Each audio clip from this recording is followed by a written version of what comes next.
Hello Fancy community, welcome to Fancy Talk Show. I'm your host Fancy Wainaina, and today we are looking forward to have an amazing conversation with a guest who is, it's her first time to be on our show. And so I'll give her a minute to say hi and introduce herself. Karibuni. Hi everyone, good morning Fancy community from where you're watching us from all over the globe. My name is Sue Kibe at Sulu. I am born again, I love Jesus. And Susan is just a girl that God has really helped and showed mercy. I am a mom of a clan of 7. They call me Mama Africa. So I am married to Mr. Frank Atsulu. And I am a coach, emotional wellness coach. I am an author. I have authored a book called Gracefully Broken. And I'm an entrepreneur. So yeah, I do many things. So when you want to know who Susan is, when you mention emotional wellness, that should come. Thank you. It's good to be here. I have, it's been, is it a year, 2 years? I have really wanted to be here. Now we are here. This is a time that God has allowed us to be here. And so I'm glad to meet you and to interact with you. Looking forward to an amazing, amazing time. Thank you for having me. Karibu sana Susan, we are so happy to have you here. And guys, today we are talking about emotional wellness. And so Pastor Sue will tell us about emotional wellness and she'll also take us through her journey. Karibu sana. Thank you. Wow, so emotional wellness is a topic that is very dear to me. Very dear because in my journey of life, my emotions were dented or hurt or wounded at some point. And I didn't know then what is emotional wellness. So you see when life hits you and you're just, there. So Susan got her first identity crisis at 23 when she went through a sexual assault.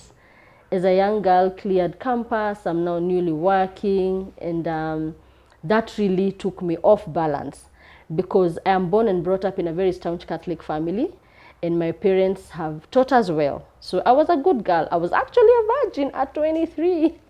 So yeah, so when the rape happened, it took me off, and I went into clubbing. My goodness. Of course, I went for counseling and all therapy at Nairobi Women's Hospital, and after that now, how to numb the pain was through clubbing and partying. I think the even clubs in Nairobi had discount. My goodness, thank God. So yeah, so I used partying and alcohol to numb the pain. And so I didn't know how to manage my emotions at that time because emotional wellness is being in touch with our emotions, being able to adapt to changes, life changes, being able to handle stress and still remain sober, because once your emotions are dented as an individual, that's like the whole of you. So emotional wellness is very key to me. And so from the rape, I went into partying, and all that. And I got pregnant at 25. That is 2 years that I became a single mom, another identity crisis. In this day and age, or back then, now my son is 15. So back then, when you're a single mom, there's stigma. People see you as an immoral person. You are a threat to other people who are married and they look at you funny, this girl who is just, you might snatch their husbands. Hey, single moms have issues that people like paint you on the stigma, but thank God that he enabled me to go through the journey. So even in being a single mom, still I had not mastered my emotions. So I really tried to get off this status and, just have an identity as a married woman and as a mom. And that is how I got into a counterfeit marriage. It's in my book, in some chapter in my book called Counterfeit Marriage. That is where that part of the emotional wellness, lack of it, landed me. It's in chapter 7 of Gracefully Broken.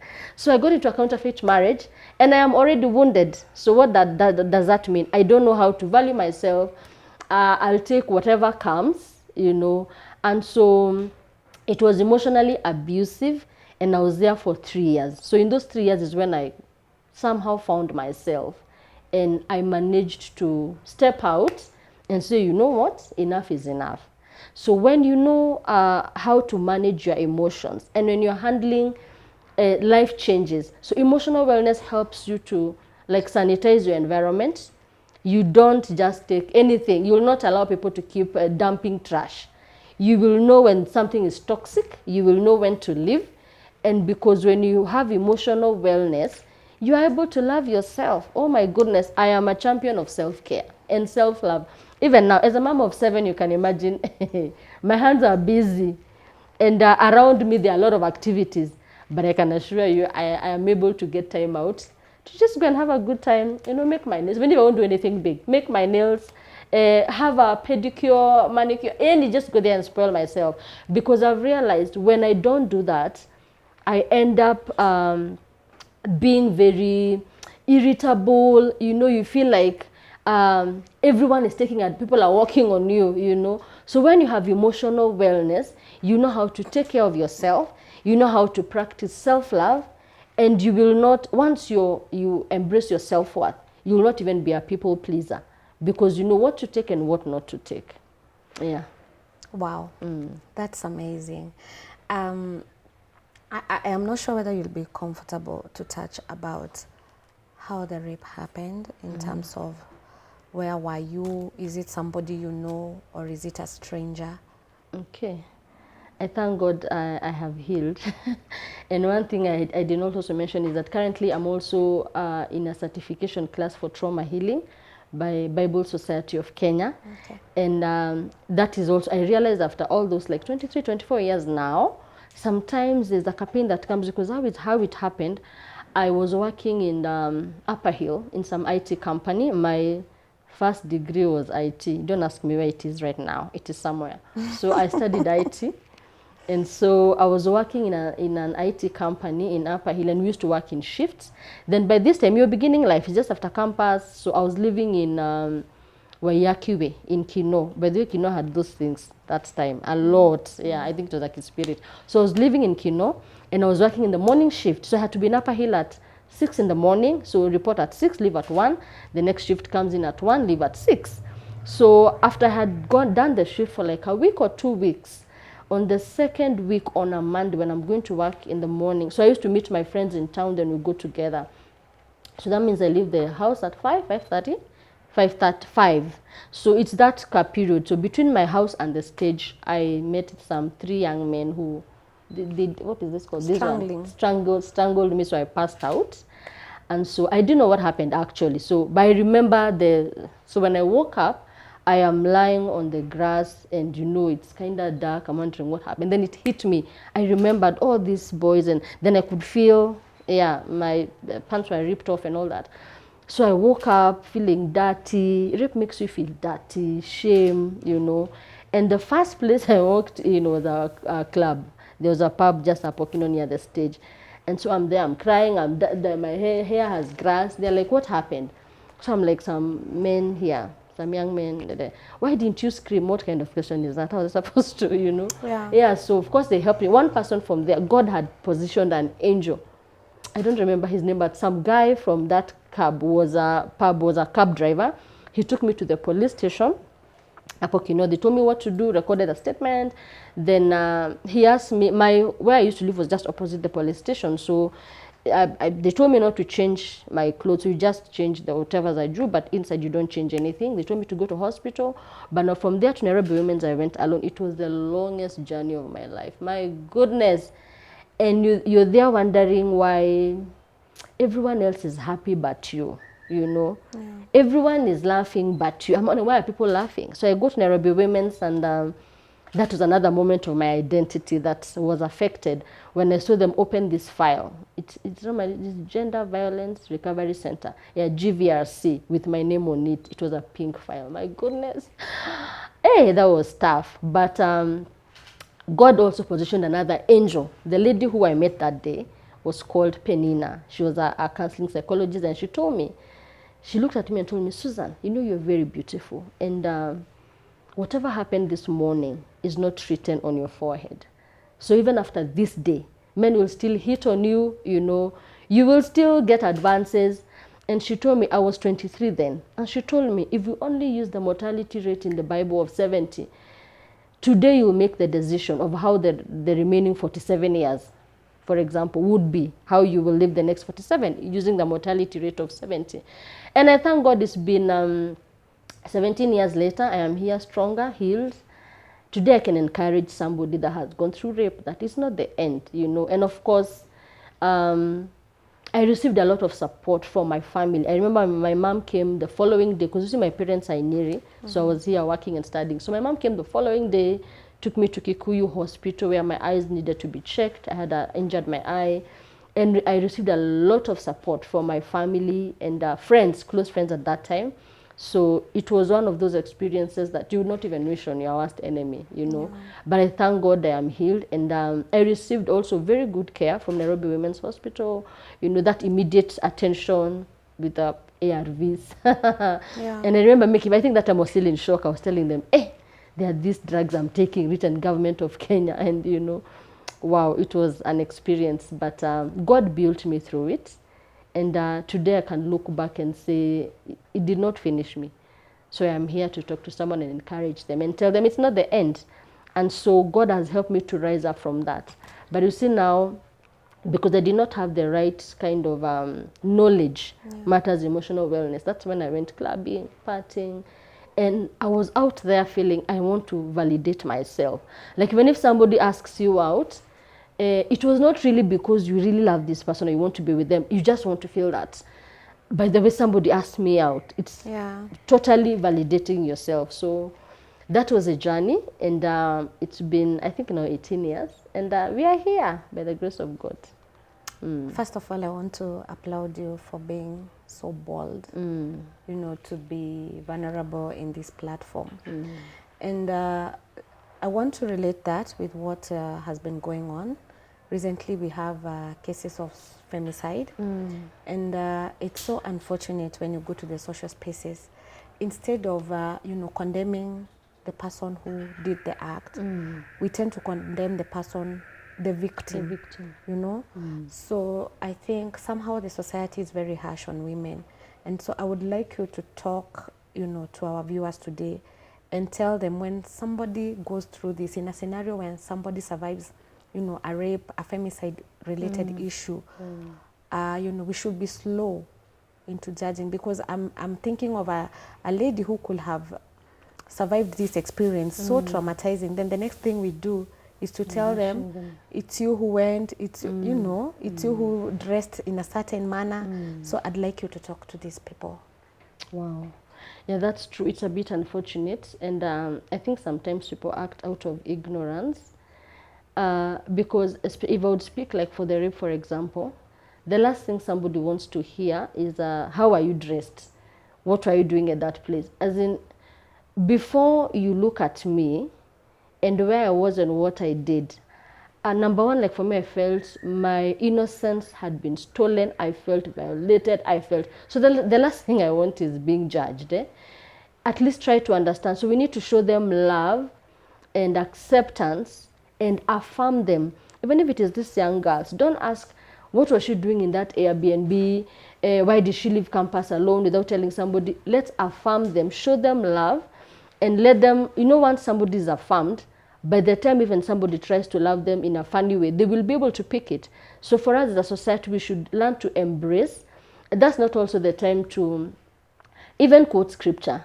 I would say that, and I stand to be corrected, because by the time somebody is in that place, in that space, they know, by the way, I know God loves me. I know all what the Bible says. I know, but you don't know what situation has led them there. Yeah. So as much as we are not condoning the habits, the last thing we should be doing is being judgmental and being, you know, like making somebody, dressing them down. They're already down. When you're so down, the only place you can now go is up. Yeah. So let's not push them down further. Let's embrace them, empower them, encourage them, affirm them, and direct them the right way. Because as we affirm them, they know and they will understand what to do better. But that's not the time to ask somebody what you are doing there. Why did you go? Why were you dressed like that? Oh.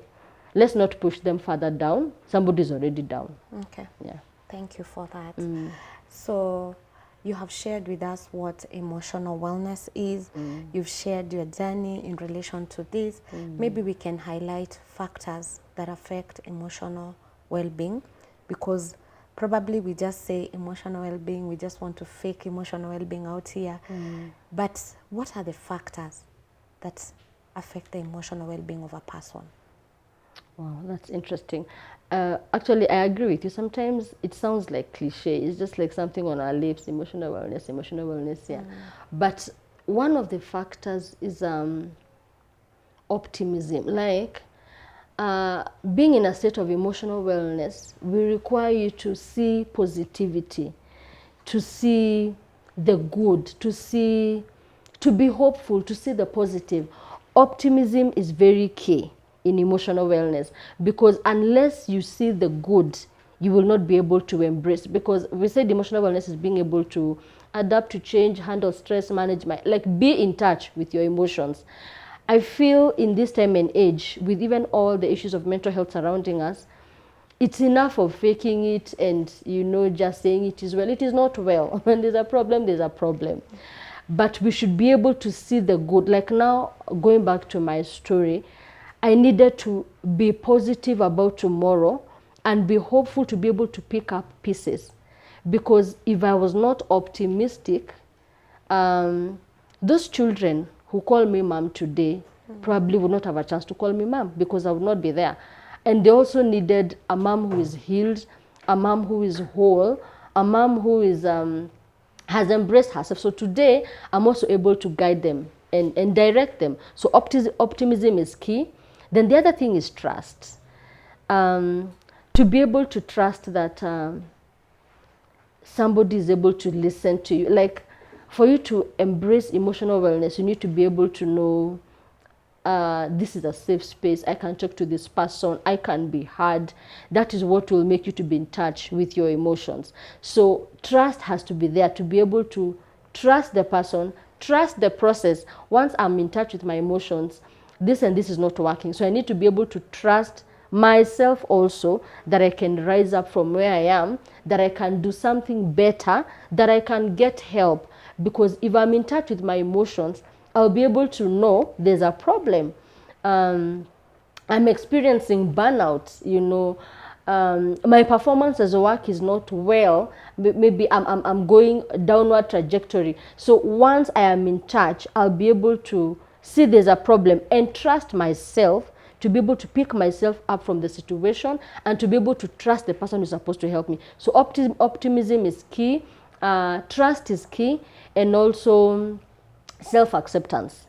You need to be able to accept where you are to be able to rise up. Otherwise, if you are in denial, like now, if somebody is in denial that there's a problem, my stress levels are up, then I'm feeling, what is fine. I'll put makeup and go out and I'm smiling all over, because that's another thing that we have mastered. I'm fine. And probably down inside you're crumbling. So self-acceptance is also key. Like, where I am right now, things are not okay. And so I will trust somebody I can talk to receive help. And I will trust myself that I can pick myself up and rise up to be able to receive help and admit there's a problem. So self-acceptance, optimism, and trust are key. Wow. Yeah. As I'm listening to you, you've made me reflect on my journey too. I have fought in a span of, let me say, 5-6 years. I fought something. And one thing that helped me is optimism. And also, allowing myself to go through, when it's painful, it's a painful moment, I allowed myself to go through the pain. When it's a joyful moment, I allow myself, I don't suppress emotions, I just go through the emotion, I feel them, I ask for help when I need me. That's something that I know we are trying to, we don't ask for help.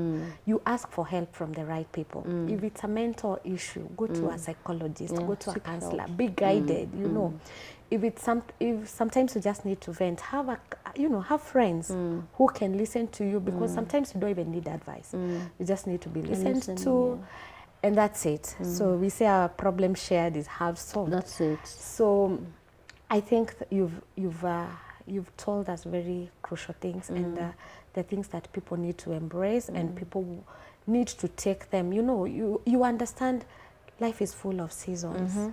You can't be having happy seasons. Even the Bible tells us there are happy seasons, there are sad seasons.